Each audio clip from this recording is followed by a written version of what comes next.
not recommended for persons under the age of 12. There's the bay. We're going to be shooting off to the left side of it. A U.S. cargo plane attempts a difficult landing at the American naval base in Guantanamo Bay. Where's the strobe? Right over there. It requires avoiding restricted Cuban airspace. We were intimidated by the fact there might be guards at the fence perimeter with guns. Everybody told us, they'll shoot you down, they'll shoot you down. What the hell? We heard an explosion. It was pretty devastating. Investigators are determined to find out why a DC-8 crashed so close to the Cuban border. To destroy a DC-8 like that, there had to be the high-energy impact. Let's go!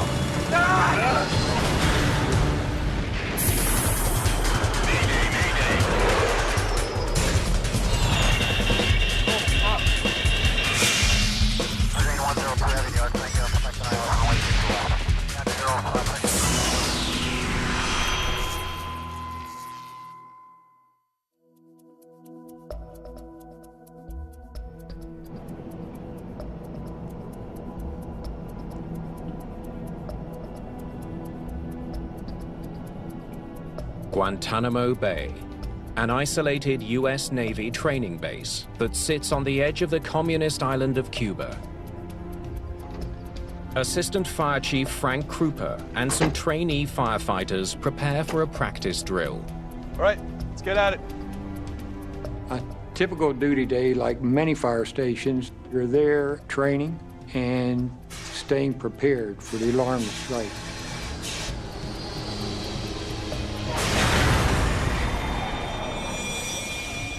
We heard an explosion, enough to shake the building. I didn't see the fireball at the end of the runway. Let's go, let's go, let's go! We knew something was wrong and headed for our truck. We knew that around 5 o'clock we were going to have a DC-8 landing. Let's go, let's go, let's go! The DC-8 was a cargo plane. Typically, there would be 3 people on board.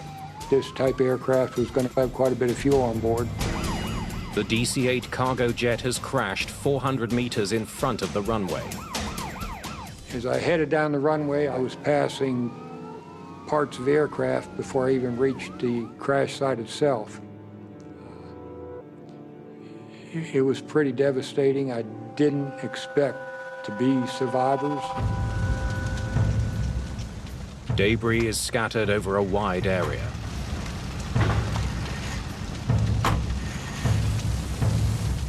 Something catches Krupa's eye. Incredibly, part of the aircraft is still intact. I realized that this was the cockpit, the forward section of the aircraft, which had broken away from the main fuselage. And I decided to walk over and see what I could see. It was the cockpit had been inverted. It was heavily damaged. Help! To Krupa's astonishment, he hears signs of life. Help! I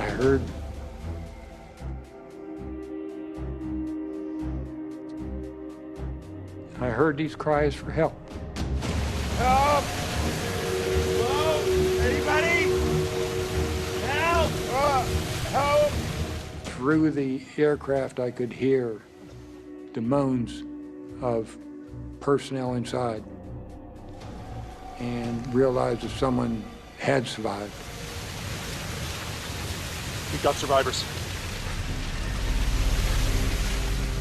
I got on the radio and I told them to leave their vehicle and come over, and we had survivors. We needed to begin rescue. Krupa clears a path into the damaged cockpit. And there was a small hole at the bottom of the cockpit.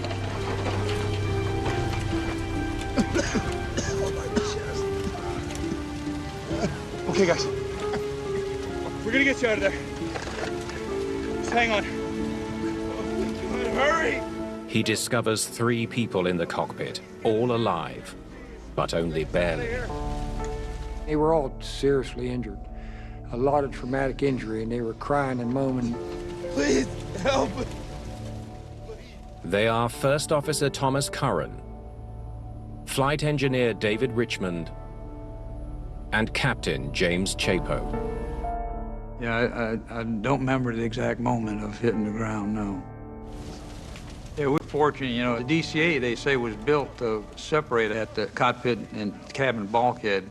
And sure enough, that's where it busted apart. And we rolled ahead of the airplane.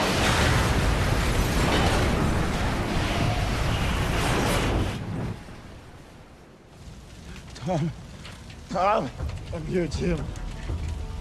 Can you move? Yeah. My memory of the actual accident itself is gone. Please, help us. I was told when the airplane hit the ground, a large boulder came through the cockpit by my rudder pedals and broke off the rudder pedals and severely damaged my legs.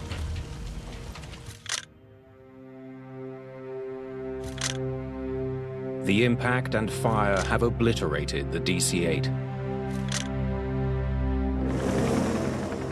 The 3 surviving pilots are transported to hospital in Miami. We found out later that the State Department had contacted the Cuban government and received special permission to medevac these crew members right across Cuban airspace to save time to get them to Miami. Within hours of the accident, a team of investigators from the National Transportation Safety Board is on its way to Guantanamo. We got notified that there was an airplane crash down in Guantanamo Bay. In 1993, Guantanamo Bay is a small U.S. naval base surrounded by communist Cuba. The base stayed under American control even after the Communist Revolution in 1959. Did Cuba somehow play a role in the crash?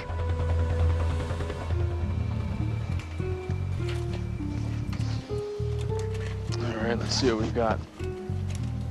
Greg Feith is the lead investigator for the NTSB team. He knows that the crashed cargo plane is a DC-8 operated by a U.S. carrier. It was operated by American International Airways, which is actually owned by a company called Connie Coletta, Inc. The aircraft was operating as flight number 808. Feith is shocked by the extent of the destruction. It's always a devastating sight when you see this magnificent machine spread out in pieces.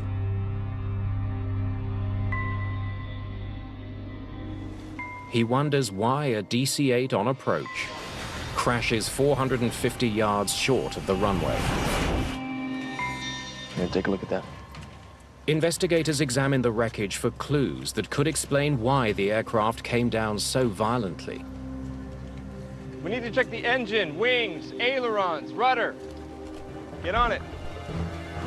Both black boxes coming in. While searching the debris, investigators recover the 2 black boxes. No, both slightly damaged. One of the key tools for investigators for large transport category airplanes is the cockpit voice recorder and the flight data recorder. Coming to you right now. Investigators send the boxes to the NTSB lab in Washington, D.C. for analysis. Entire site, correct, yep. We want to know what the actual performance of the airplane was.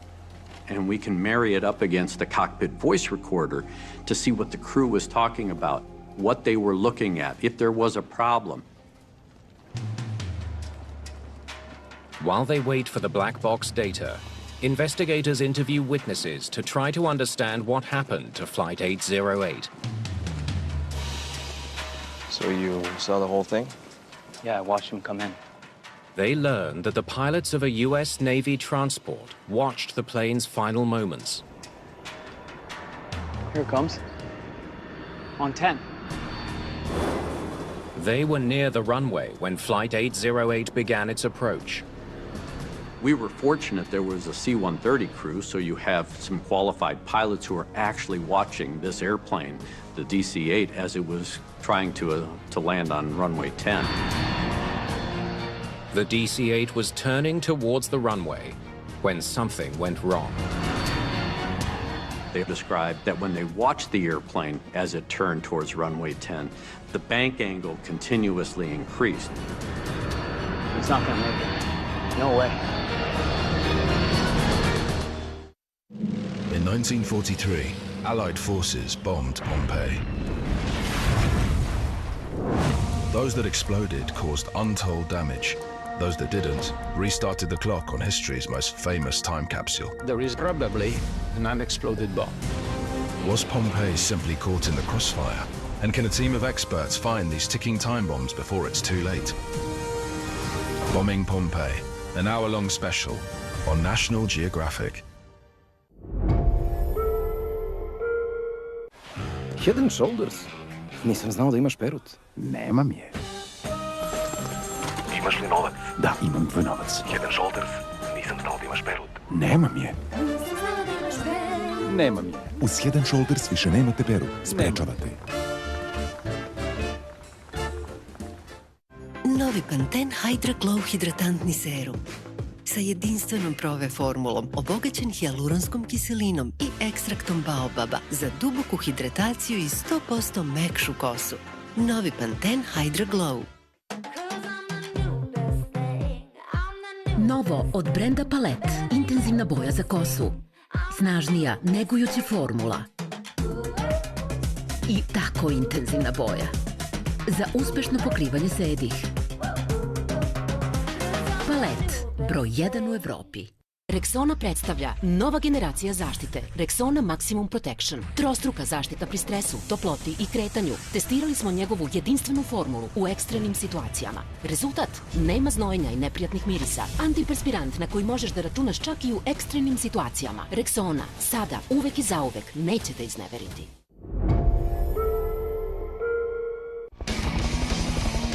Mike Davidson invites us in front of our TVs to show how outstanding professionals repair the most complex machines on Earth. Here we go.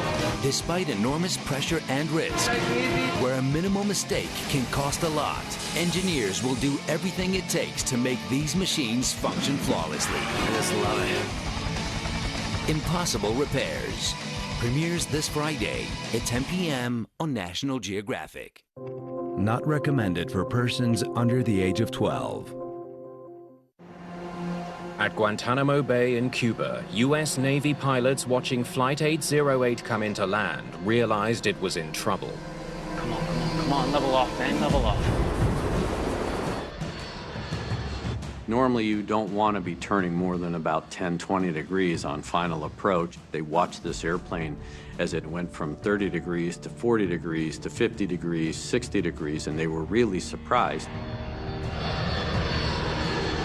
And then they saw the wings go about 90 degrees relative to the horizon.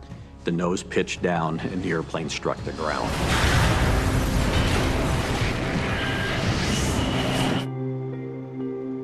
Sounds like a wing stall. Yes, sir, sure look like it. Yeah. What the pilots describe sounds like an aerodynamic condition known as wing stall, during which the wings aren't producing the lift needed to keep the plane in the air. So you now have the dynamic, you understand how the aircraft struck the ground. Now you have to determine why. Investigators wonder if the air traffic controller who handled Flight 808 can shed any light on the crash. There was a controller trainee at the time. That trainee was the one that was talking to the crew of Flight 808. So did you pick up anything unusual in your conversation with the pilots? Everything seemed fine. Guantanamo, this is Connie 808. Connie 808, Guantanamo, go ahead. Well, except for one thing. What was that? Investigators learned that 12 minutes before the crash, the crew of Flight 808 radioed in as they were approaching the island and made an unusual request.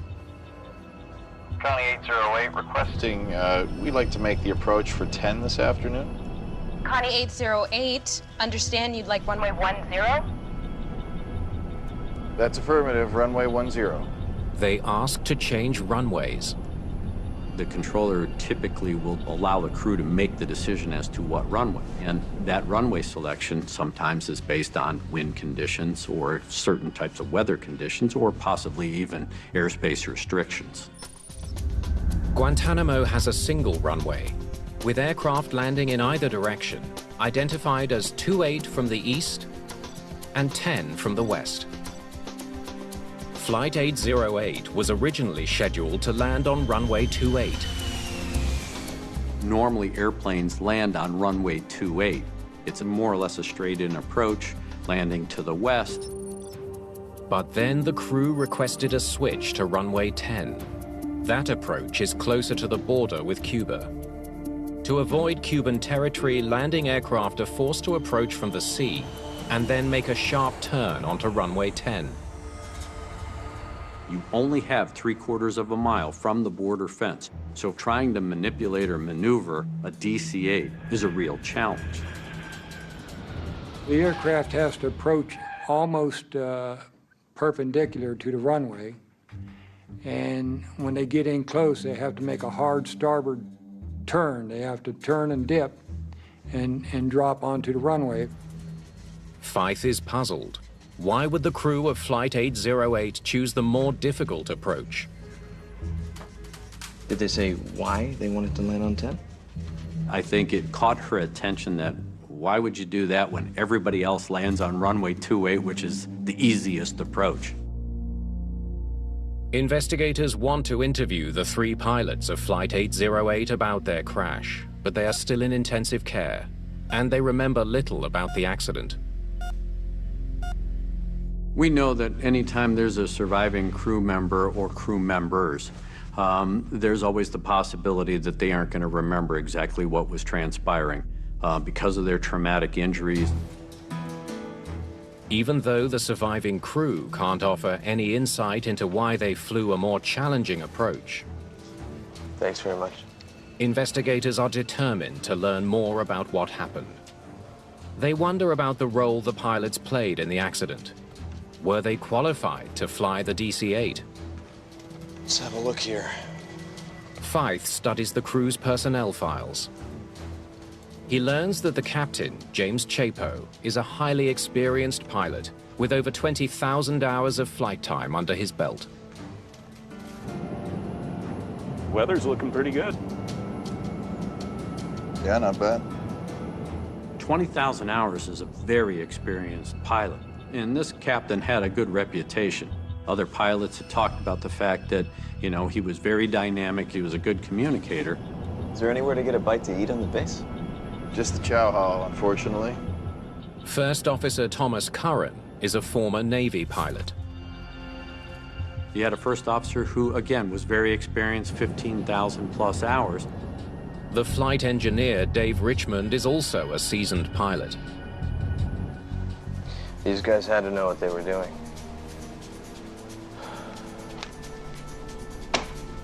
Doesn't make any sense. Feith wonders why an experienced crew allowed the aircraft to get into such a severe bank. From an accident investigation standpoint, when you have tens of thousands of hours between these 3 pilots, you know that they can operate the airplane. So now the question is, why didn't they? How come they weren't able to use that experience to successfully land this airplane? Investigators still don't understand what led AIA Flight 808 to crash at Guantanamo Bay Naval Station. They know the crew was highly qualified, and now wonder if there was something wrong with the plane. Let's bring it up, please. An investigator is always keeping an open mind. We're somewhat inherently suspicious people, and consequently, I'll look at a lot of different theories, but I'm not going to exclude anything until I know for fact that it couldn't be that. Now Feith finally has access to the plane's critical digital flight data. He uses that data to recreate the exact flight path of the plane. When we looked at the flight path study, we had to understand what the dynamics of that flight was. and then see how the crew was handling flying this approach. Okay, so far so good. Investigators study the plane's flight path.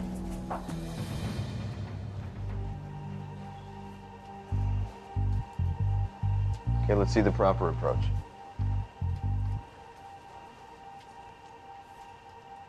So they started their turn too late and never recovered. The botched turn meant the crew of Flight 808 had to take the aircraft into a steeper and steeper bank in order to get it aligned with the runway. The pilot increased the bank, trying to salvage that turn and get the airplane lined up. But the steep bank was reducing the plane's ability to stay airborne. When you bank the airplane to 45 or 60 degrees, the amount of lift it's producing to hold the airplane in the air is compromised because the wings are not pointed up there at this high angle. Now all of a sudden the airplane gets into an aerodynamic stall at a time that you don't expect it. And because you're low to the ground, you don't have sufficient altitude for proper recovery. The simulation has left investigators with urgent new questions. Why did they start that turn so late? Feith also needs to know why the crew didn't abandon an approach that was so clearly going wrong. It was kind of surprising for all of us that you would be maneuvering an airplane of that size, that low to the ground. The cockpit voice recording is finally ready. It's Feith's last hope for solving the mystery. Investigators get a breakthrough when they listen to the recording. Okay, let's get started. We didn't hold a lot of hope out for getting good information from the flight crew. That's why the cockpit voice recorder became so important to us, because it could fill in the gaps. And what it reveals is extraordinary. Connie 808, you're required to remain within the airspace designated by a strobe light. Roger, we'll look for the strobe light, Connie 808. Feith hears the air traffic controller discussing a strobe light with the crew of Flight 808. So what do we know about this strobe they keep talking about? They study a navigational chart for Guantanamo Airport. There it is. They learn that a strobe light marks the base's border fence with Cuba. On the approach to runway 10, there are certain visual cues that the crew would use in order to get themselves lined up so that they wouldn't overfly the restricted airspace. One of those cues was a high-intensity strobe light that was mounted along the border fence. Are they giving us 28? Yeah, if it's available. Investigators hear the crew talking about using the easier runway, 28, for the landing. They had initially lined up for 28, and that was to be their landing runway. So why did they switch to 10? How to make that 10 approach? Just for the heck of it and see how it is. If we miss it, we'll just come back around and land on 28. Okay. Stop the tape. For the heck of it? That's why he's landing on runway 10? Feith is struck by the captain's decision to use runway 10. When there was a comment by the captain going, why don't we just try runway 10 just for, I think, the heck of it? You know, I mean, you don't just do things for the heck of it in an airplane of that size. I think that caught us by surprise. Investigators learned that neither pilot had ever landed a DC-8 at Guantanamo. They wonder if the captain knew that runway 10 was a more challenging approach than runway 28. They study the airline's procedures. They had to watch a video. That's it. Because of the difficulty landing at Guantanamo, military pilots require special training to land on runway 10. But AIA only required its civilian pilots to watch a short video. Exercise extreme caution when landing on runway 10. Records show the captain and first officer had both watched the training video within the past year. Align your base leg just to the right of the strobe beacon. This beacon identifies the U.S.-Cuban boundary beginning at the shoreline. Landing on runway 10 was very unique. That's why the airport was classified as a special use airport, because it takes specialized training. Let's keep going. Investigators now know why the crew chose runway 10. But why didn't they abandon their disastrous approach? There's the airport straight ahead. Huh?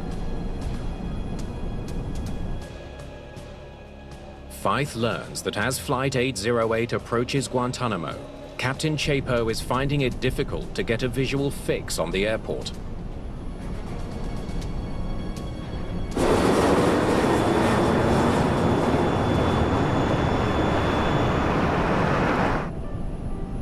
There's the bay. We're going to be shooting off to the left side of it.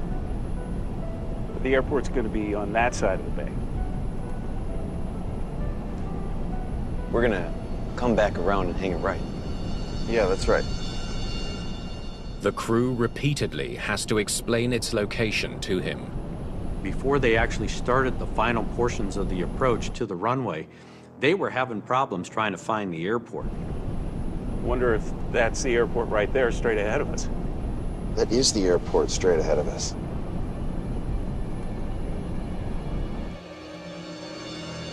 What's wrong with this guy? Da li svet oko sebe vidite na poseban način? Mislite li da možete da uhvatite magiju svetla?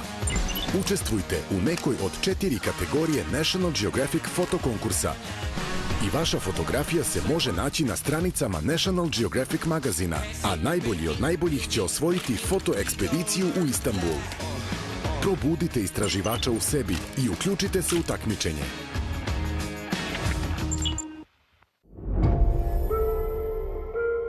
Mnogo zabave znači mnogo prljavog veša i mnogo pranja. Novi Merix Cold Water Active. Efikasan čak i u hladnoj vodi. Za čist veš i uštedu električne energije do 70%. Isprobajte odmah novi Merix. Ko mnogo pere, Merix izabere. Držati van domašaja dece. Dobrodošli u Italiju, gde se lepota nalazi u jednostavnim stvarima. Satkano na italijanski način za mala životna zadovoljstva. Doživi Italiju kroz umetnost i uživaj u radovima studenata na biramoreti.com. Da li ribanje i ispiranje usporavaju vaše večernje planove? Novi Mr. Proper Spray Wipe Dan sa sastojkom na biljnoj bazi. Naprskajte, prebrišite i gotovi ste. Brzo rastvaraj do 100% masti, ostavljajući samo blistavi sjaj. I to je to. Mr. Proper Spray Wipe Dan sa sastojkom na biljnoj bazi. Volim dve stvari, ragbi i podučavanje. Moraš prvo da brineš o sebi da bi mogao da brineš o drugima, a to počinje ličnom negom. Pređi na novi Dove Men Advanced Plus, dodatna hidratacija za samopouzdanje koje traje. Kada koristim dezodorans koji me štiti, spreman sam da pružim svojim igračima šta je potrebno. Pređi na novi Dove Men Advanced. Vatra. Voda. Vazduh. Zemlja. Plastika. Od čitave količine plastike proizvedene na našoj planeti, samo 9% se reciklira. Već decenijama smo u opasnosti da plastika postane 5. element naše prirode. Zemlja koja nas hrani ne može da je razloži. Voda koja nas leči ne može da odbrani svoj podvodni svet. Vatra koja nas greje ne može da ne istopi plastiku. Vazduh koji dišemo nema filter da nas zaštiti od mikroplastike. Donesimo pozitivan izbor. Hajde da zajedno damo plus za planetu. Pridruži nam se, recikliraj, zaštiti. Na nama svet ostaje, ali na nama ostaje kakav ćemo svet ostaviti. Pronađi naš zeleni punkt na Adi Ciganliji, ali i na lokacijama koje možeš otkriti klikom na QR kod. Priključi se akciji. Ne bacaj flašu, ubaci je ovde, jer promena počinje od tebe. Znojenje me nikad neće zaustaviti. Novi Porotalco Active sa odor konverter tehnologijom. Ja trčim, on se aktivira. Ja lepo mirišem. Porotalco, zaboravi na znojenje. His operation was massive, worldwide. He was Interpol's target #1. He's an absolute animal. They owned the streets. to track and trace him. I was asleep and all hell broke loose. They surrounded the area and pounced.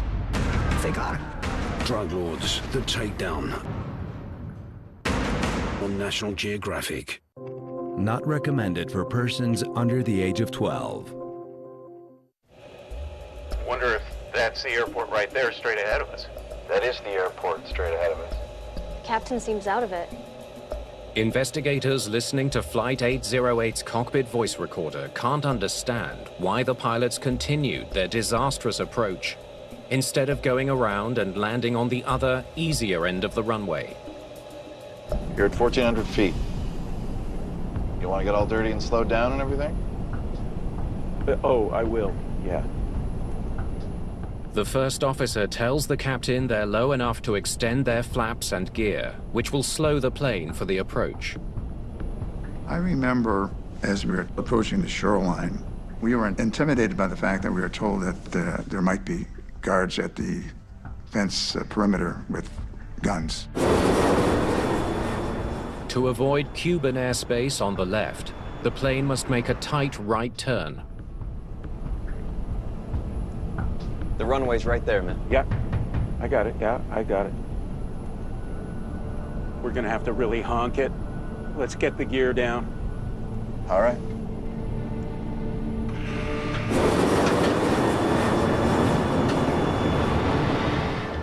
The crew seems increasingly anxious as they remind the captain to get the aircraft ready to land. The dynamic in the cockpit changed. But as they started to get into this high-stress, high-anxiety situation... Slow. Airspeed. The airplane was getting slower. It was in a very high drag condition, appropriate for landing, but it requires a lot of power. But strangely, the captain ignores the warning to speed up. Slow. Airspeed. We should be talking about doing a go-around. This captain found himself in a position where he ended up trying to salvage a bad situation when he should have abandoned the approach.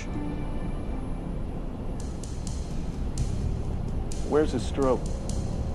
Right over there. Where? Right over there. Where? The captain cannot locate the strobe light that marks the Cuban border. Because everybody told us, they'll shoot you down, they'll shoot you down. We're not getting your airspeed back there. The flight engineer notices that the plane is still flying more than 10 knots too slow. Where's the strobe? Right down there. I still don't see it. Instead of increasing his airspeed, the captain keeps trying to find the strobe light. It was a clear indication that the airspeed was below what the flight engineer felt was acceptable. And the captain was still fixated with trying to find that strobe light. I still don't see it. He's obsessed with that strobe. All of a sudden, you lose the first officer and the flight engineer in the conversation, and now the captain's basically dominating. He's become autonomous in that cockpit where I'm gonna do this, we're gonna do this, I'm trying to find the strobe. Oh, hell. We're never gonna make this. Huh? The flight engineer can see the DC-8 isn't properly positioned for the landing. Do you think you're gonna make this? Yeah. If I can catch the strobe light. The first officer is also concerned. The first officer and the flight engineer, they only challenged the captain by what I call hinting and hoping, where they would throw out a suggestion. Do you think we're gonna make this? Yeah, if I can catch that strobe light. Yeah, if I can catch that strobe light. But the captain isn't taking the hint. So now that crew is now split apart into 3 autonomous pilots, and 2 of which don't like what's going on, but never voice an opinion as to why they don't like it and we got to do something else. The DC-8 begins its critical final turn.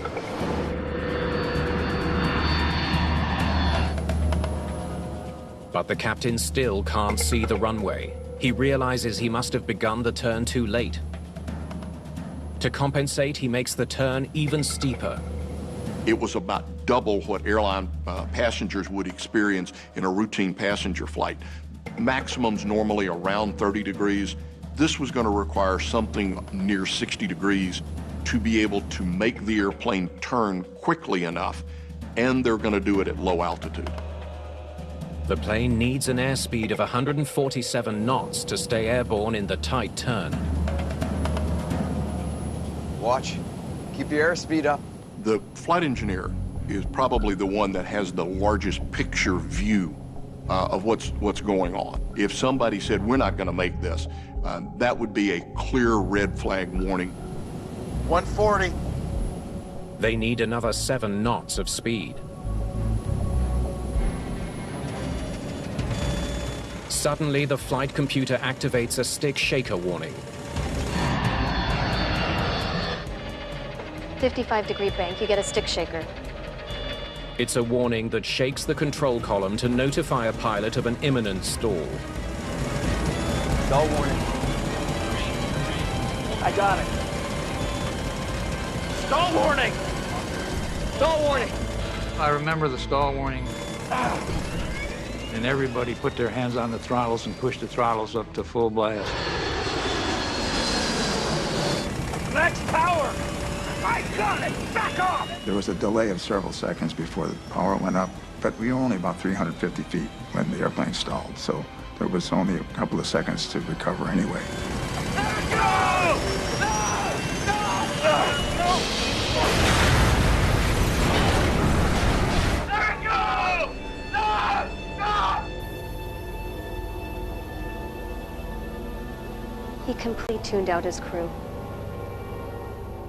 Investigators are struck by the captain's peculiar behavior, his hostility, his fixation on the strobe, and the way he ignored his crew's warnings. We knew that there was some bad decision-making going on in this particular cockpit. We knew that there were some attitudes that had started to come out during the latter portions of the approach. We knew that communication had broken down, and the question was why. This new evidence turns the focus back on the pilots of Flight 808. Investigators will need to look beyond their stellar track record to see what they can uncover. Okay, let's find everything we can out about these guys.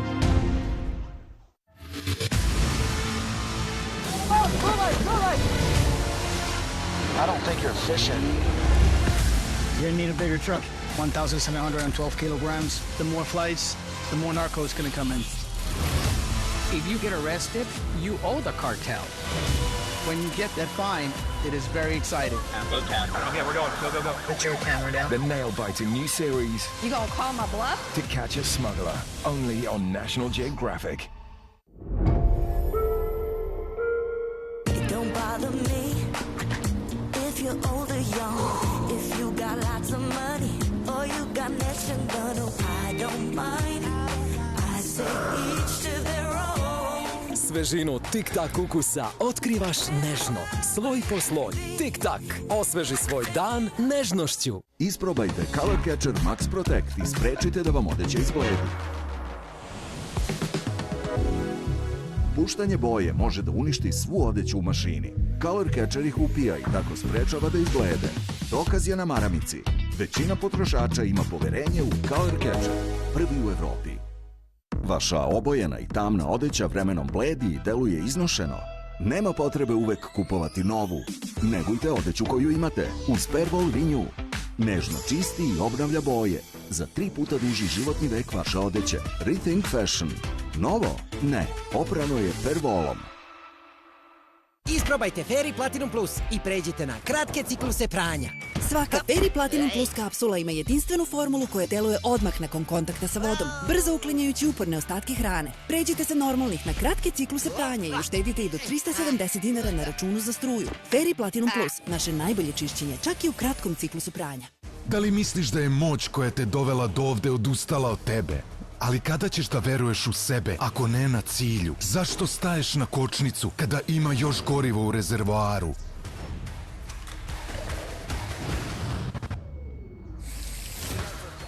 Zato što je moć koja te dovela od ovde još uvek u tebi. Sve što ti treba je jedna mala iskra da kreneš pakleno jako. Hell Energy gives you power like hell. You ain't living your best life? My best life is when I have dragons to slay. We're gonna see heavy rains and wide path of destruction.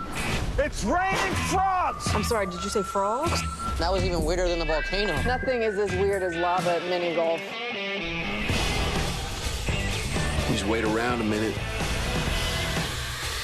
Something awful's bound to happen. 911 Lone Star. New season premieres on the 1st of August at 10 p.m. on Fox. Europe from Above is bringing you closer to a brand new season. We're getting closer now. Closer to engineering marvels, rich traditions, and hidden gems.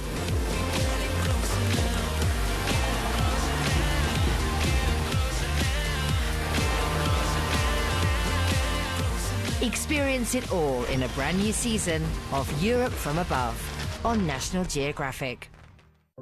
Not recommended for persons under the age of 12. Greg Fife studies the duty rosters and pilot logbooks of the AIA DC-8's crew to see if they offer any clues about the three pilots' strange behavior. What have we here? As part of looking at the performance of the flight crew, we typically do a 72-hour look back at the crew. What have they been doing in the last 72 hours? So you look at their time off, you see when they came on duty, you see what kind of flying they had done just prior to the accident. Fife learns that the day before the crash, the crew started flying from Dallas-Fort Worth at midnight and flew all night. They crossed the country before arriving back at their Atlanta base just before 8 a.m. It's called the backside of the clock flying. That is flying at night, which the typical cargo haulers do.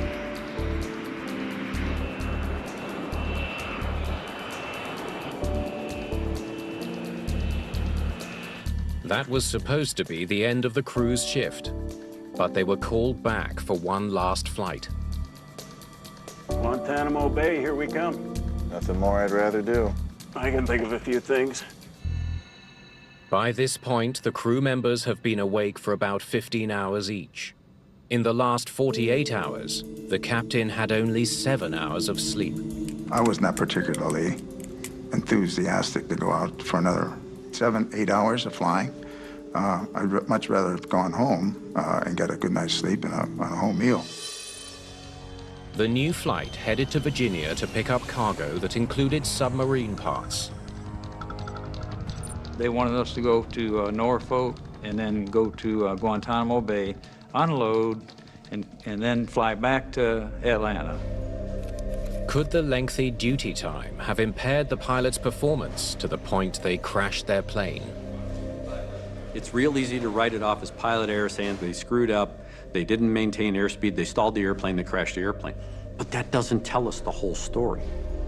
Investigators asked NASA for help in analyzing the sleep patterns of the DC-8 crew. Thanks for helping out with this. Mark Rosekind leads that effort. He's the head of NASA's Fatigue Countermeasures Program. We knew that fatigue was a risk, so we knew bad stuff was already going on in flight. The key was, how do you demonstrate fatigue actually played a role in that crash? Rosekind calculates how many hours of sleep the crew had in the few days leading up to the accident. He discovers that the pilot's long workday wasn't the only reason they would have been tired. They were all sleep deprived. The crew also experienced an accumulated lack of sleep, or sleep debt, from the 2 night shifts before the crash. Gear up. Tom. Yep, got it.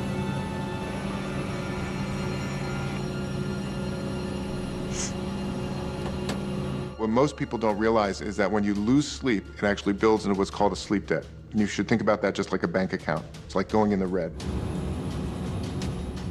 The captain's sleep debt was large. He had only 15 hours sleep in the previous 72 hours. Magnifying the effect of fatigue and sleep debt were the crew's biological clocks, known as circadian rhythms. We actually have a clock in our brain, and that body clock controls everything on a 24-hour basis. So as soon as humans alter that pattern, like trying to work at night and then sleep during the day, you're basically opposing your biology to do that. There is a cost to it. Flying at night and sleeping during the day was wreaking havoc on their circadian rhythms. Connie 808, understand you'd like runway 10? That's affirmative. Runway 10. Rosekind determines the effect of the disruption would be felt most intensely between 3 o'clock and 5 o'clock in the afternoon, precisely when Flight 808 was approaching Guantanamo Bay. Everything you are as a human is degraded or impaired in some way. Your memory, your decision-making, your vigilance, reaction time, your communication skills, you name it, every one of those things is degraded. And it's impaired potentially anywhere from 20 to 50%.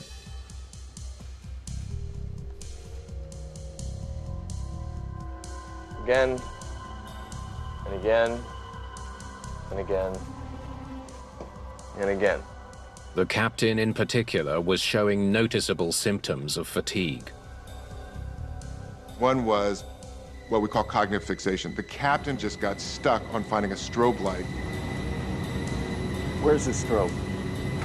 Right over there. Where? And he kept saying, if I can just find the strobe light, if I can just find the strobe light. Oh, hell. We're never gonna make this. Huh? All 3 pilots were suffering from the cumulative impact of fatigue, a very long shift. Do you think you're going to make this? Sleep debt. Yeah. And disrupted circadian rhythms. Even one of them could have put him at risk, but it was the whole crew, really, that was suffering from fatigue at the time of the accident. What investigators have uncovered raises a disturbing question. Why did a sleep-deprived crew suffering from fatigue accept the last-minute flight to Guantanamo? After a lengthy recovery in hospital, investigators are finally able to interview the seriously injured crew of Flight 808. At long last, they'll get a chance to hear the crew's side of the story. I was tired. We were all tired. You didn't have to accept the flight. Technically, no, but we didn't really have a choice. If you had an objection to taking a trip, you could be in for a little bit of a conversation with the boss. So we decided we'll take the trip. The cargo industry is notorious as being a cutthroat industry. They will push the crews routinely to the edge of duty time limits. So there's this constant feel of almost a military type, we've got to get this done, philosophy that becomes the corporate culture. So now you have pilots who think the same way. I'll do whatever it takes to make things happen. Why? Because there's this fear of intimidation and the loss of a job that if you don't do it, I'll find somebody that will. That fear may have led to disaster.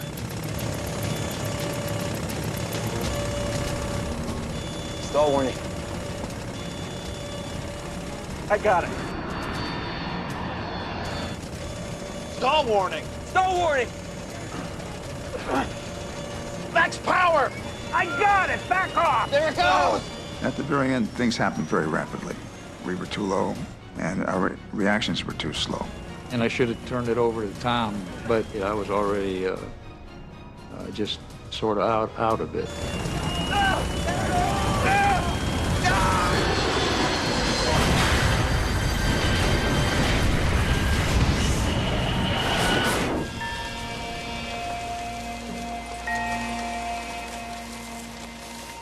It still gets to me because it still boils down to the captain. You know, the captain made a mistake, and that's a hard thing to live with all the time. Investigators discover one final tragic piece of the puzzle. The strobe Captain Chapo spent so much time looking for wasn't even working that day. And no one had told the controller that the strobe was down. She never told them that it was inoperative. Where's the strobe? So now they're trying to find something that doesn't exist. And when they saw something flash out there, which they thought was the strobe, it was actually the tin roof on a little cabana. They assumed that that was the strobe. In his final report on the crash of AIA Flight 808, Greg Fife emphasizes the central role played by fatigue. This accident that happened in Guantanamo Bay with this flight crew was precedent-setting. It was the first commercial aviation accident caused by fatigue. Not fatigue contributing to the accident, but actually caused by fatigue. And the industry took notice.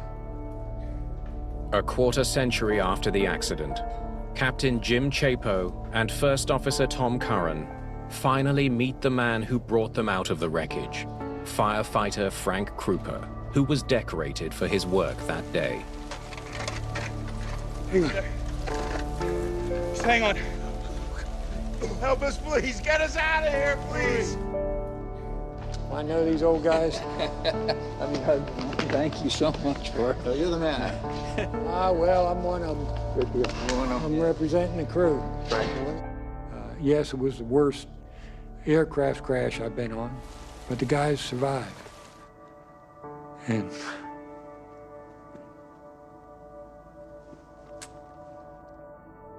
despite losing his right leg, First Officer Tom Curran went back to flying and eventually joined the NTSB as an investigator. I live with considerable discomfort, so every time I take a step, I remember it. But you have to shunt things to the side. You can either decide to go forward, or you can hibernate, retire to oblivion. That's not my type A personality. Captain Jim Chapo suffered back injuries in the crash and never returned to commercial flying. I think about those things a lot, and I would want people to realize it can happen to them. If you're fatigued, call it in and just stick with it. Flight engineer David Richmond, who was badly injured, regained his health and went on to captain commercial cargo flights. In the aftermath of the Flight 808 crash, the Federal Aviation Administration tightens regulations on crew sleep requirements.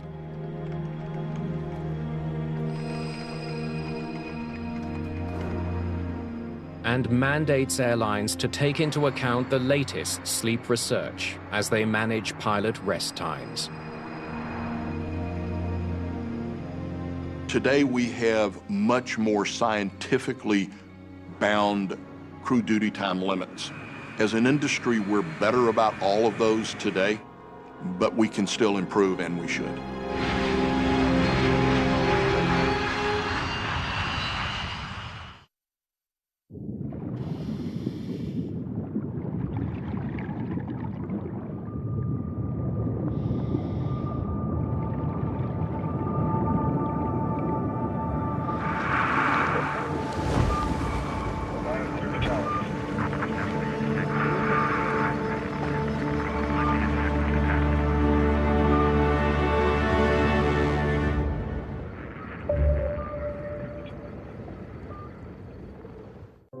Not recommended for persons under the age of 14.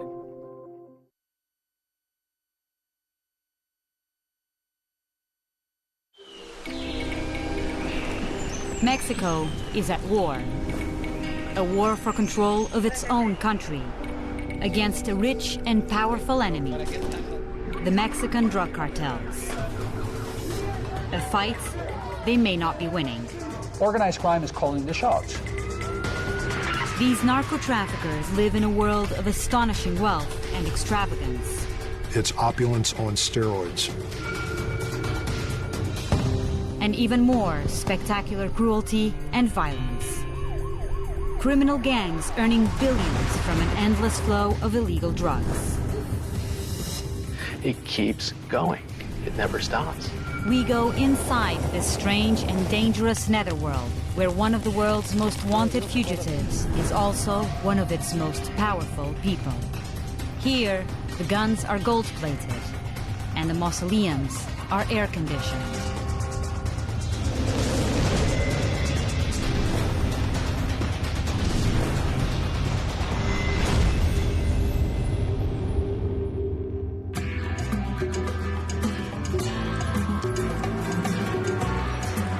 Mexico City, one of the largest cities on the planet, a place of extreme poverty and dizzying wealth. We're driving around one of the most expensive, if not the most expensive, neighborhoods here in Mexico City. This is sort of the Beverly Hills of the city. Homes here are worth millions of dollars. There are security guards on almost every corner, and we're about to go visit one of these houses. Few people have been allowed to enter this mansion. It now belongs to the Mexican government. It has been vacant for 3 years and under 24-hour guard. It used to belong to this man, Jean-Louis Yegon. He was in the pharmaceutical business. The government says that he was also a drug dealer. Hola, buenas tardes. Wow. Alba Zabané is an appraiser of seized government properties. Una casa muy suntuosa. Bien, se ve que era una casa de mucho lujo. Sí, era una casa lujosa. De hecho, los terminados, los acabados. ¿Qué eso qué era? Este es un candil de Baccarat. ¿Ese es Baccarat? Sí. Chandeliers by Baccarat, couches by Versace. Los mármoles, tanto mármol que tiene esta casa, ¿no? The house was full of expensive merchandise. Cuando entré y empecé a ver las cosas, los bienes te hablan mucho de la personalidad de la gente. Habla mucho de quiero ser, quiero tener, necesito tener.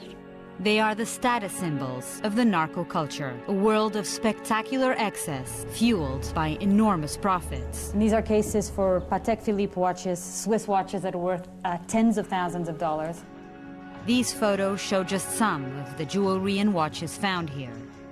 But of course, none of it compares to what was found in this secret compartment. This is a double door closet.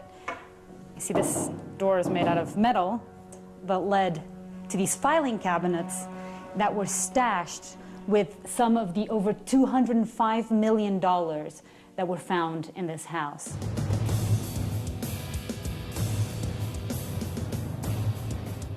It was one of the largest drug-related cash seizures ever.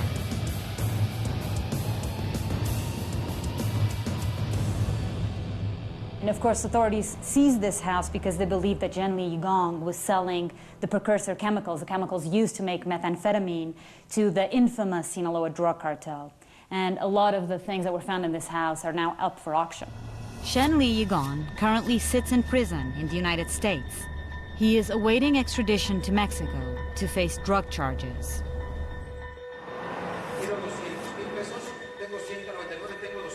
At this auction in Mexico City, the government is selling off jewelry, paintings, and even luxury cars. Some of these items were once owned by suspected drug traffickers. What are you trying to buy here today? I wanted to buy some sculptures, and there was beautiful piano today for auction, and some paintings. Do you know where these items come from? Yeah. Where? The Chinese guy who had the $200 million in the basement of his house, there. The notorious owners of these expensive goods inspire fear and no small amount of respect. Si te dijeran que el reloj que compraste que pertenecía a un narco específico, que te... Incluso podía tener un valor mayor, ¿no? Hay gente que son figuras, digo, lamentablemente son famosos, ¿no? In some parts of Mexico, they are also the powers that be, a growing influence that the Mexican government is now challenging directly.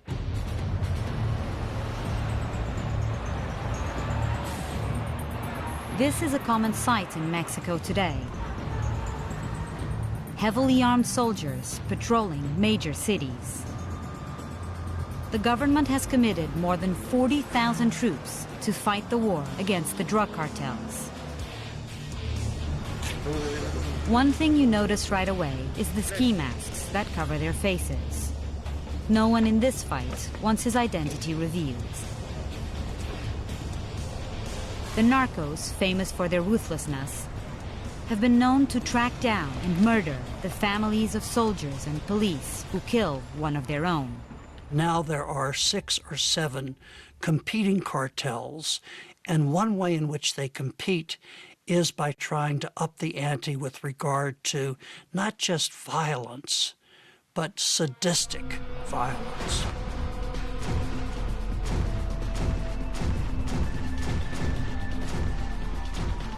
Yet the Mexican government was not always at war with the cartels. It was a live and let live policy. The cartel leaders would pay generous amounts to local, state, and federal officials. They would not kidnap civilians, and they showed a good deal of deference to officials. But in the election of 2000, a new party came to power, and the arrangement between the government and the drug cartels changed. And the only thing that was ever accomplished over that 7-decade period with each one of those new deals was you empowered and you emboldened organized crime a little bit more.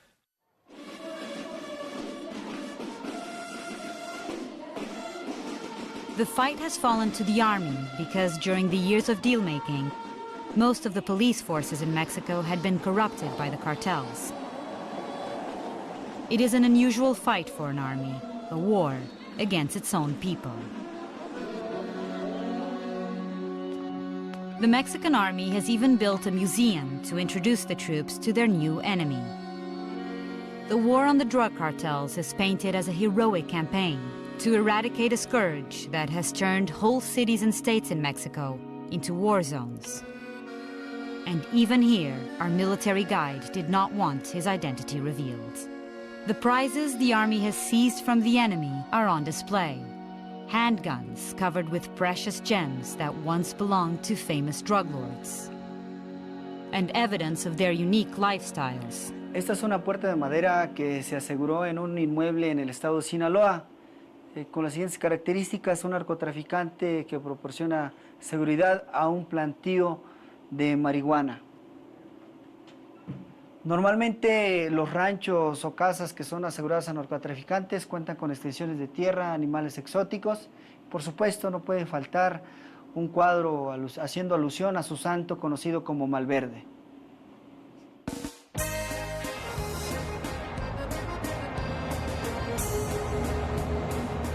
This is the shrine of Jesus Malverde in Culiacan in the state of Sinaloa. Malverde, known as the Generous Bandit, is considered the patron saint of drug traffickers. They say he was a local Robin Hood who was hanged a century ago for stealing from the rich and giving to the poor. There is a steady stream of visitors to the shrine. They light candles, leave photos and messages, and give thanks. Check out some of these. This one says, "Thank God and Jesus Malverde for the favors received and for getting me out of prison." Drug smugglers come here to ask Malverde for protection before sending a load north. Thank you for blessing our trip all the way to California and Chicago. Here you see another one, this one here from Culiacan all the way up to Los Angeles, California. What is most incredible about the Malverde cult is that there is little evidence that he actually existed. But that has not diminished his popularity here in Sinaloa, where Mexican drug smuggling began. Culiacan, the capital city of Sinaloa. At first, it appears like any modern, bustling metropolis. But when you look more closely, you discover that this is a different world. For example, in Culiacan, when a local police commander goes out to get his shoes shined, he has 4 heavily armed men to guard him. and they're not there just for show. This red Dodge Charger is his official car. The tinted windows are probably bulletproof. And in Culiacan, when you need to exchange money, you could go to a bank, but cash changes hands